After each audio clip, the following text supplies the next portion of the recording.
sanad kasta bisha barakaysan ee Ramadaan waxay hay'adda dhinaca samafalka ee Raxma al-Khayriya ay anfurisaa boqolaal dada oo iyagu aan awoodin bas haysan waxay ku anfuraan waxaana hay'adda Raxma al-Khayriya ay anfurintani ka samaysaa cusbitaalka guud ee magaalada Hargeysa qaar ka mid ah masaajidada ku yaala isla magaaladani Hargeysa iyo waliba goobo kale waa kan gudoomiyaha hay'adda Raxma al-Khayriya Sheekh Cabdullah Maxamed Ibrahim kaasi oo ka warbixinaya barnaamijkani anfurinta ee ay samayso hay'adda Raxma al-Khayriya adeegaysa waxaan ilaahay mahadiyaa goobaha jimcida raxmo ku bixiso afurka goob ka mid ah maanta joognaa waa markii horeysaan u malayno ka hadallaan u malaynayaa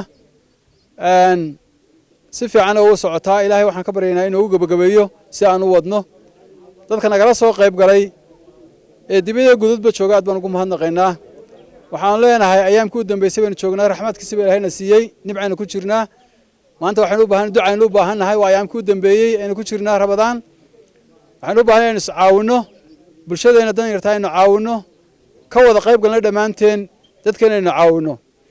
waayo waxaan u baahannahay inaan dhamaanteen is wada caawino isgargaarno oo bulshadeena aynu gargaarno oo dadka dan yartaa aynu gargaarno waxaanu ku khatimaynaa insha Allah billaah kariim inaynu ciidsiino caruurteena yaryar agoonta aynu ciidsiino insha Allah waxaan leenahay barnaamijkani waan ku khatimaynaa insha Allah billaah kariim ilaahayna waxaan uga baryaynaa dadkii soo bixiyay ilaahay miisaanka xasanaadka dhamaan ugu wada daro aadna waa umahadsantahay geestiisa isaguna mid ka mid ah dadka ka faa'iideysta anfurkani ay hay'adda Raxma al-Khayriya sanad kasta samayso ayaa uga mahad celiyay sida quruxda badan ee hay'adda Raxma al-Khayriya ay u anfuriso isaga iyo boqolaal kale oo aan awoodin anfurka waanu mahad celinaynaa iyo cidii xasanaadka bisha Ramadaan ka qayb gashay si fiican bay hawsha u wadaan sida ay u wadaan waa si fiican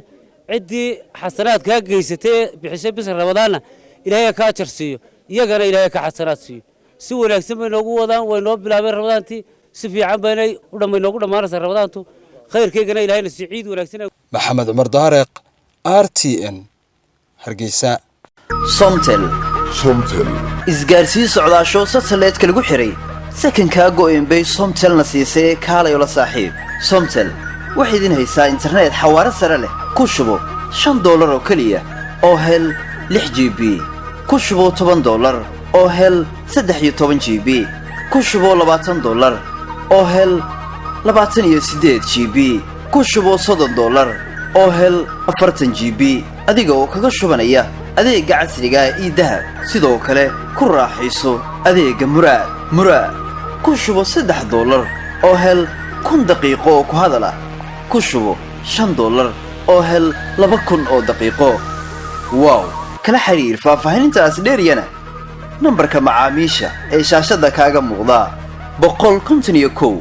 ama 152 ku raaxayso sim cardka Somtel